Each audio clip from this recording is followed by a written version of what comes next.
Hello friends, welcome to ASR academy. इस video में हम लोग क्रिया के टॉप 30 मोस्ट इम्पॉर्टेंट क्वेश्चन करने वाले हैं जो एग्जाम के पॉइंट ऑफ व्यू से बहुत ही इम्पॉर्टेंट है। तो आइए फ्रेंड्स स्टार्ट करते हैं। देख लेते हैं पहला क्वेश्चन हमारा है, रमेश गिर पड़ा। इस वाक्य में गिर पड़ा क्या है? ऑप्शन ए सकर्मक क्रिया, ऑप्शन बी संयुक्त क्रिया, ऑप्शन सी प्रेरणार्थक क्रिया, ऑप्शन डी सहायक क्रिया। तो फ्रेंड्स हमें बताना है कि गिर पड़ा शब्द में कौन सी क्रिया है।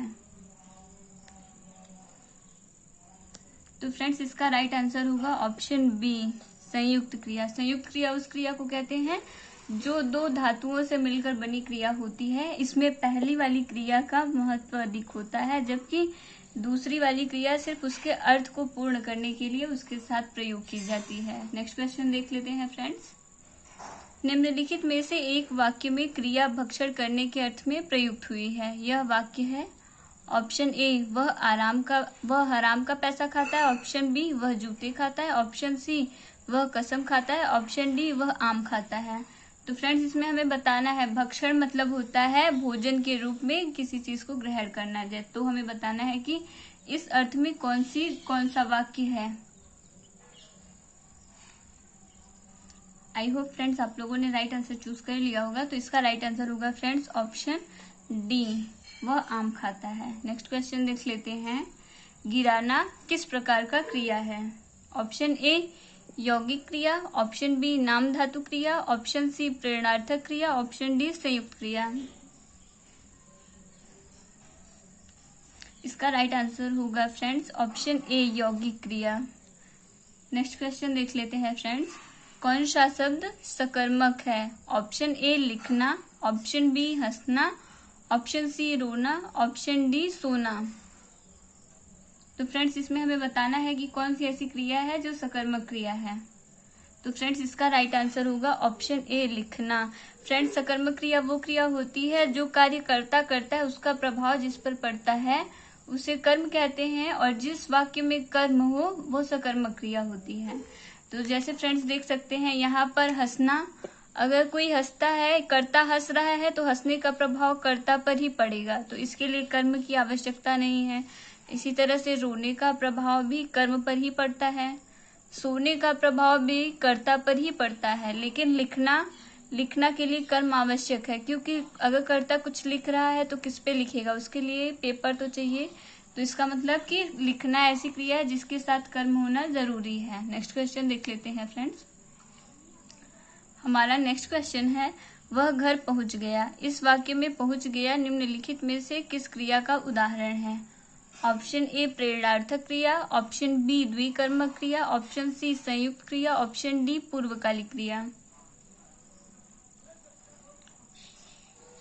इसका राइट आंसर होगा फ्रेंड्स ऑप्शन सी संयुक्त क्रिया, क्योंकि पहुंच गया दो क्रिया के मेल से बना है, इसलिए यह संयुक्त क्रिया है।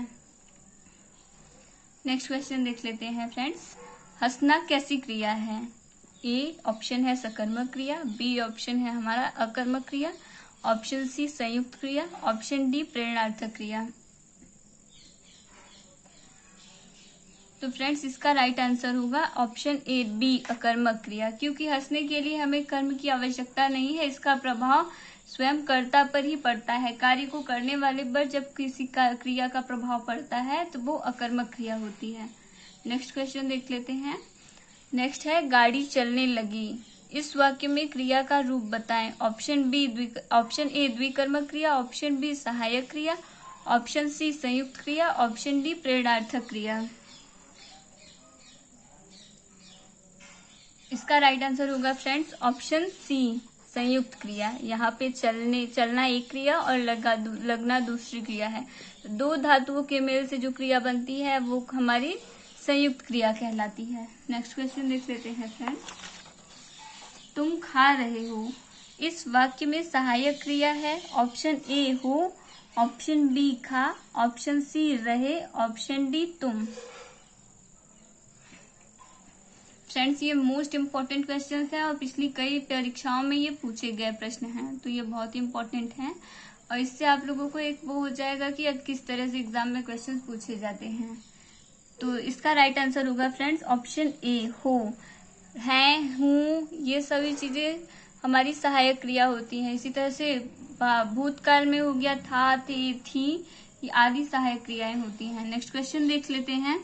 वह खाकर सो गया, इस वाक्य में कौन सी क्रिया है? ऑप्शन ए सहायक क्रिया, ऑप्शन बी पूर्वकालिक क्रिया, ऑप्शन सी नाम बोधक क्रिया, ऑप्शन डी इनमें से कोई नहीं। तो फ्रेंड्स इसका राइट आंसर होगा ऑप्शन बी पूर्वकालिक क्रिया। पूर्वकालिक क्रिया फ्रेंड्स उस क्रिया को कहते हैं जिसमें कर्ता एक कार्य को पूरा करके, उस कार्य को पूर्ण करके फिर दूसरा कार्य प्रारंभ करता है, तो उसे हम पूर्वकालिक क्रिया कहते हैं। तो यहाँ पर वह पहले भोजन करता है, खाता है, उसके बाद फिर सोता है। तो यहाँ पे और इसके पहचानने के लिए हमें करना क्या होता है, क्रिया में हमें अक्सर देखने को मिलता है कर या फिर करके, तो इससे हम पूर्वकालिक क्रिया को बहुत ही आसानी से पहचान सकते हैं। नेक्स्ट क्वेश्चन देख लेते हैं। मुख्य क्रिया के अर्थ को स्पष्ट करने वाली क्रिया होती है। ऑप्शन ए सहायक क्रिया, ऑप्शन बी प्रेरणार्थक क्रिया, ऑप्शन सी नामबोधक क्रिया, ऑप्शन डी नाम धातु क्रिया। इसका राइट आंसर होगा फ्रेंड्स ऑप्शन ए सहायक क्रिया। चलिए देख लेते हैं हमारा अगला क्वेश्चन। चिड़िया आकाश में उड़ रही है, वाक्य में उड़ क्रिया किस प्रकार की है? ऑप्शन ए सकर्मक, ऑप्शन बी अकर्मक, ऑप्शन सी यौगिक, ऑप्शन डी संयोजक। इसका राइट आंसर होगा फ्रेंड्स ऑप्शन बी अकर्मक, क्योंकि अगर हम यहाँ पर क्वेश्चन करें चिड़िया क्या उड़ रही है, क्रिया में क्या का प्रश्न लगाकर अगर हम पूछे क्या उड़ रही है, तो हमें उसका आंसर नहीं मिल रहा है, या फिर हम किसको लगा करके पूछे तो भी हमें इसका आंसर नहीं मिल रहा है, इसलिए चिड़िया आकाश में उड़ रही है, इसमें अकर्मक क्रिया है। नेक्स्ट क्वेश्चन देख लेते हैं फ्रेंड्स। उमा नौकर से दूध मंगवाती है, वाक्य में कौन सी क्रिया है? ऑप्शन ए प्रेरणार्थक क्रिया, ऑप्शन बी सहायक क्रिया, ऑप्शन सी अकर्मक क्रिया, ऑप्शन डी सकर्मक क्रिया। आई होप फ्रेंड्स आप लोगों ने राइट आंसर चूज कर लिया होगा। तो फ्रेंड्स इसका राइट आंसर होगा ऑप्शन ए प्रेरणार्थक क्रिया। प्रेरणार्थक क्रिया हम उस क्रिया को कहते हैं जिसमें कर्ता स्वयं कोई कार्य करके नहीं करता, बल्कि किसी अन्य के माध्यम से किसी कार्य को करवाता है। तो यहाँ पे देखिए उमा स्वयं दूध नहीं ला रही है, बल्कि नौकर से मंगवा रही है, तो ये प्रेरणार्थक क्रिया हो गई। नेक्स्ट क्वेश्चन देख लेते हैं। हमारा नेक्स्ट क्वेश्चन है संज्ञा अथवा विशेषण से बनने वाली क्रिया कहलाती है। ऑप्शन ए यौगिक क्रिया, ऑप्शन बी नाम धातु क्रिया, ऑप्शन सी सकर्मक क्रिया, ऑप्शन डी सहायक क्रिया। तो फ्रेंड्स जो क्रिया हमारी संज्ञा सर्वनाम या विशेषण से बनती है उसे हम कहते हैं नाम धातु क्रिया। तो इसका राइट आंसर हो जाएगा फ्रेंड्स ऑप्शन बी नाम धातु क्रिया। नेक्स्ट क्वेश्चन देख लेते हैं फ्रेंड्स। निशांत दौड़ रहा है, वाक्य में क्रिया है। ऑप्शन ए अकर्मक, ऑप्शन बी सकर्मक, ऑप्शन सी संयुक्त, ऑप्शन डी प्रेरणार्थक क्रिया। इसका राइट आंसर हो जाएगा फ्रेंड्स ऑप्शन ए अकर्मक क्रिया, क्योंकि इसमें हमें कर्म देखने को नहीं मिल रहा। अगर हम क्रिया में क्या का प्रश्न करें तो हमें नहीं मिलेगा इसका आंसर। जैसे देख सकते हैं क्या दौड़ रहा है, तो इसका हमें कुछ भी आंसर नहीं मिल रहा। इसी तरह से किसको दौड़ रहा है, इसका भी हमें कोई आंसर नहीं मिल रहा। तो ये हो गया हमारा अकर्मक क्रिया। और तो ये सकर्मक तो होगा नहीं, ये तो पहले ही कट गया। और संयुक्त क्रिया हम उसे कहते हैं जो दो क्रिया दो धातुओं के मेल से बनी हो, उसे हम संयुक्त क्रिया कहते हैं। प्रेरणार्थक क्रिया हम उस क्रिया को कहते हैं जिसमें कर्ता कोई कार्य स्वयं नहीं करता, बल्कि किसी अन्य के माध्यम से वो कार्य करवाता हो, तो वो प्रेरणार्थक क्रिया हो गई। तो इसलिए ये भी नहीं होगा। नेक्स्ट क्वेश्चन देख लेते हैं। निम्न में से सकर्मक क्रिया है। ऑप्शन ए हाथी सो रहा था, ऑप्शन बी वह छत पर है, ऑप्शन सी हाथी नहाता है, ऑप्शन डी राम कार चलाता है। आई होप फ्रेंड्स आप लोगों ने राइट आंसर चूज कर लिया होगा। तो इसका राइट आंसर होगा ऑप्शन डी राम कार चलाता है, क्योंकि इसमें हमें कर्म देखने को मिल रहा है। अगर हम क्रिया में क्वेश्चन करें कि क्या राम क्या चलाता है, तो हमें पता चल रहा है राम कार चलाता है, तो इसमें हमें कर्म मिल रहा है, तो ये सकर्मक क्रिया हो गई। इसी तरह से बाकी ऑप्शंस में भी हम देख लेते हैं क्या बाकी ऑप्शंस में हमें कर्म देखने को मिल रहा है। हाथी सो रहा है, हाथी सो रहा था, इसमें हम प्रश्न करते हैं हाथी क्या सो रहा था, तो भी हमें आंसर नहीं मिला। हाथी किसको सो रहा था, इसका भी हमें आंसर नहीं मिला, तो ये होगी अकर्मक क्रिया। और वह छत पर है, वह क्या है, तो भी हमें नहीं मिला आंसर। वह किसको है, तो भी हमें नहीं मिला आंसर, तो ये भी अकर्मक क्रिया हो गई। हाथी नहाता है, क्या नहाता है, तो भी हमें नहीं मिला आंसर। फ्रेंड्स, सकर्मक क्रिया को पहचानने के लिए हमें करना क्या होता है, क्रिया में क्वेश्चन पूछना होता है, क्रिया में प्रश्न करना होता है। क्या का प्रश्न लगाकर पूछे, अगर हमें कर्म मिल जाता है तो वो सकर्मक क्रिया हो गई, और अगर नहीं मिलता तो वो अकर्मक क्रिया हो गई। नेक्स्ट क्वेश्चन देख लेते हैं। हमारा नेक्स्ट क्वेश्चन है, निम्नलिखित में प्रेरणार्थक क्रिया है। ऑप्शन ए, वह सीता से पत्र लिखवाती है। ऑप्शन बी, तोता उड़ता है। ऑप्शन सी, बच्चा सोता है। ऑप्शन डी, खेल खेलता है। तो फ्रेंड्स, इसका राइट आंसर होगा ऑप्शन ए, वह सीता से पत्र लिखवाती है। यहाँ पर जो वह है, मतलब जो भी स्त्री है, वह स्वयं पत्र नहीं लिख रही है, बल्कि सीता से लिखवा रही है। तो जिस क्रिया से हमें पता चलता है कि कर्ता स्वयं कोई कार्य नहीं करके दूसरे से कर रहा है, तो हम बहुत ही आसानी से पहचान सकते हैं कि वह क्रिया प्रेरणार्थक क्रिया हो गई। नेक्स्ट क्वेश्चन देख लेते हैं फ्रेंड्स। हमारा नेक्स्ट क्वेश्चन है, अकर्मक वाक्य कौन सा है। ऑप्शन ए, बंदर केला खाता है। ऑप्शन बी, सीता ढोलक बजाती है। ऑप्शन सी, ताजमहल आगरा में बना है। ऑप्शन डी, खुशबू पत्र लिख रही थी। आइए देखते हैं फ्रेंड्स, इसका राइट आंसर क्या होगा।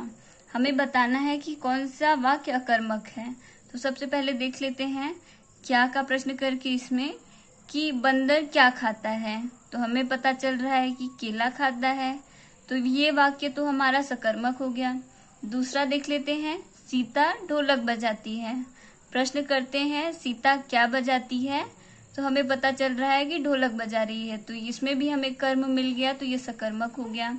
अब इसमें देखते हैं, ताजमहल आगरा में बना है, इसमें भी हम प्रश्न करते हैं कि क्या बना है आगरा में, तो हमें नहीं मिल रहा है ऑब्जेक्ट, कर्म नहीं मिल रहा है, तो इसलिए ये हो गया हमारा अकर्मक क्रिया, तो ये ऑप्शन हमारा सही हो जाएगा। वहीं यहाँ पर देखते हैं, खुशबू पत्र लिख रही थी, इसमें प्रश्न करें अगर हम कि खुशबू क्या लिख रही थी, तो हमें मिल गया ऑप्शन पत्र, तो ये पत्र हमें कर्म मिल गया, तो ये भी सकर्मक वाक्य हो गया, लेकिन इसमें हमें कर्म नहीं मिला, तो ये हमारा अकर्मक क्रिया हो गई। नेक्स्ट क्वेश्चन देख लेते हैं। हमारा नेक्स्ट क्वेश्चन है, कर्म के आधार पर क्रिया के कितने भेद होते हैं। Option A 1, option B 2, option C 3 और ऑप्शन डी है 4।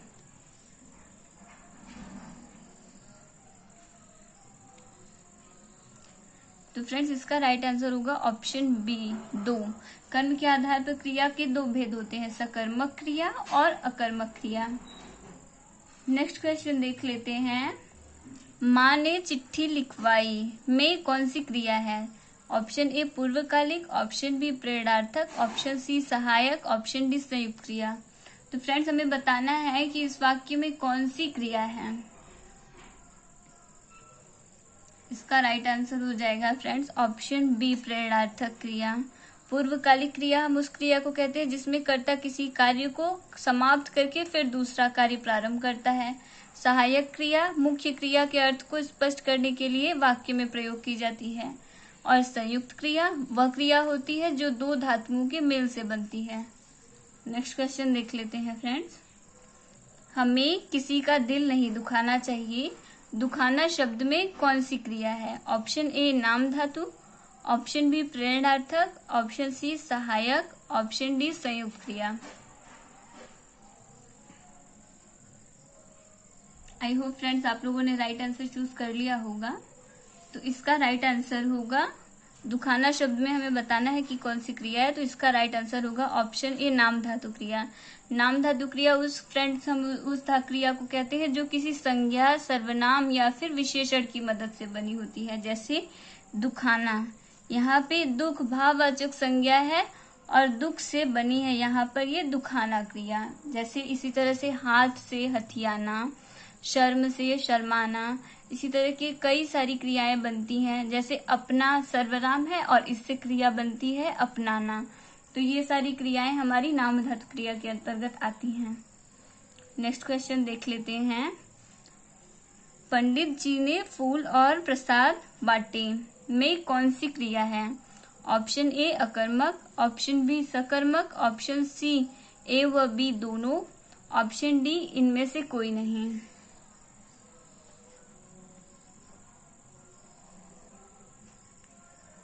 तो फ्रेंड्स इसका राइट आंसर होगा ऑप्शन बी। अगर फ्रेंड्स हम इसमें क्रिया में प्रश्न करें क्या का, पंडित जी ने क्या बांटे, तो हमें पता चलेगा फूल और प्रसाद। तो इसमें हमें कर्म का पता चल गया, मतलब वाक्य में कर्म है, तो जिस वाक्य में कर्म होता है वो हमारा वाक्य होता है सकर्मक क्रिया। नेक्स्ट क्वेश्चन देख लेते हैं। पंडित जी कथा कहकर हवन करवा रहे हैं में कराकर कौन सी क्रिया है? ऑप्शन ए है संयुक्त क्रिया, ऑप्शन बी है पूर्वकालिक क्रिया, ऑप्शन सी मुख्य क्रिया, ऑप्शन डी सहायक क्रिया। तो फ्रेंड्स इसका राइट आंसर होगा ऑप्शन बी पूर्वकालिक क्रिया। वह क्रिया पूर्वकालिक क्रिया कही जाती है जिसमें एक कार्य समाप्त करके दूसरा कार्य प्रारंभ किया जाता है। तो फ्रेंड्स हम यहाँ पर देख सकते हैं पंडित जी ने पहले कथा कहा, कथा को समाप्त करने के बाद फिर हवन करवाना प्रारंभ किया। इसको पहचानने के लिए हम देख सकते हैं कर या कर के जैसा शब्द हमें सब वाक्य में देखने को मिलता है, तो हम बहुत ही आसानी से पूर्वकालिक क्रिया को पहचान सकते हैं। नेक्स्ट क्वेश्चन देख लेते हैं। हमारा नेक्स्ट क्वेश्चन है, मैं अभी सोकर उठा हूँ वाक्य में सोकर है। ऑप्शन ए सकर्मक, ऑप्शन बी द्विकर्मक, ऑप्शन सी नाम धातु, ऑप्शन डी पूर्वकालिक।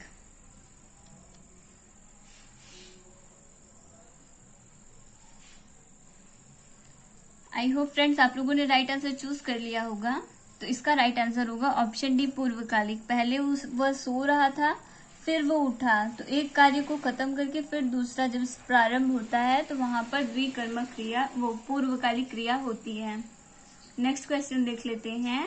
निम्न में से विकारी शब्द है। ऑप्शन ए क्रिया, ऑप्शन बी क्रिया विशेषण, ऑप्शन सी निपात, ऑप्शन डी समुच्चय बोधक शब्द।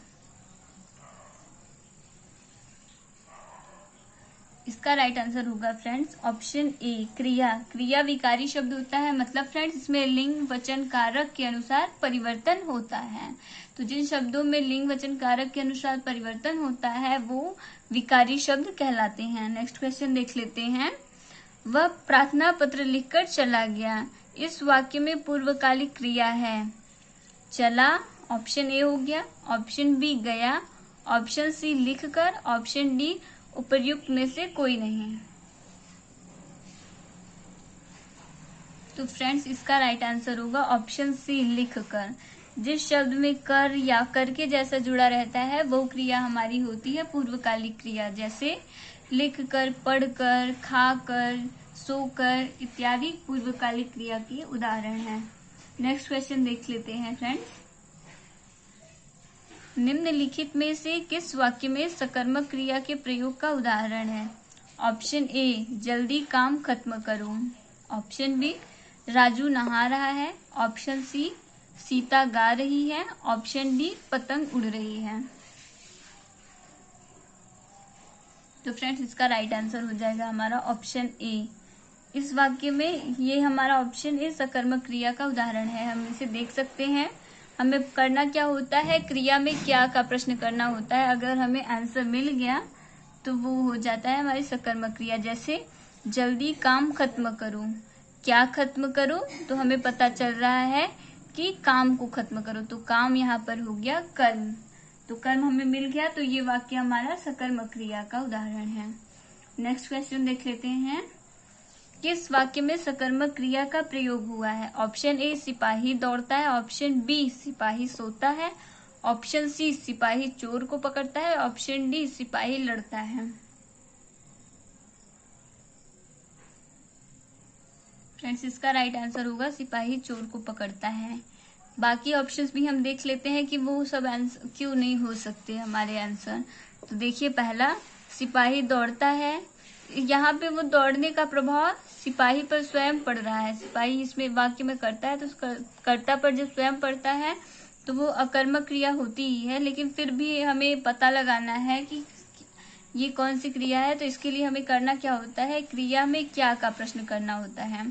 सिपाही दौड़ता है, क्या दौड़ता है, हमें कोई आंसर नहीं मिला, तो ये वाक्य हमारा अकर्मक हो गया। सिपाही सोता है, क्या सोता है, तो हमें नहीं मिला आंसर, तो ये भी अकर्मक हो गया।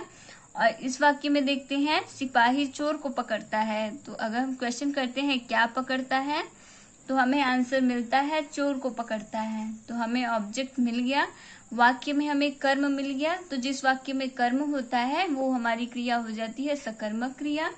तो ये हो गया हमारा आंसर। डी ऑप्शन भी हम देख लेते हैं, सिपाही लड़ता है। तो हम इसमें क्वेश्चन करें क्या लड़ता है, तो हमें आंसर नहीं मिल रहा, तो इसका मतलब ये भी हमारा अकर्मक हो गया। नेक्स्ट क्वेश्चन देख लेते हैं, राम पुस्तक पढ़ता है, वाक्य में क्रिया है। ऑप्शन ए सकर्मक, ऑप्शन बी अकर्मक, ऑप्शन सी द्विकर्मक, ऑप्शन डी प्रेरणार्थक। आई होप फ्रेंड्स आप लोगों ने राइट आंसर चूज कर लिया होगा। तो फ्रेंड्स इसका राइट आंसर होगा ऑप्शन ए सकर्मक क्रिया। अगर हम क्रिया में प्रश्न करें कि राम क्या पढ़ता है, तो हमें मिलता है आंसर पुस्तक पढ़ता है। तो पुस्तक में हमें, पुस्तक हमारा कर्म हो गया।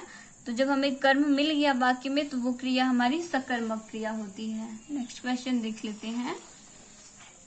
नेक्स्ट क्वेश्चन है, भोजन करते ही वह सो गया, वाक्य में क्रिया है। ऑप्शन ए पूर्वकालिक, ऑप्शन बी तात्कालीन, और ऑप्शन सी अकर्मक, ऑप्शन डी सकर्मक।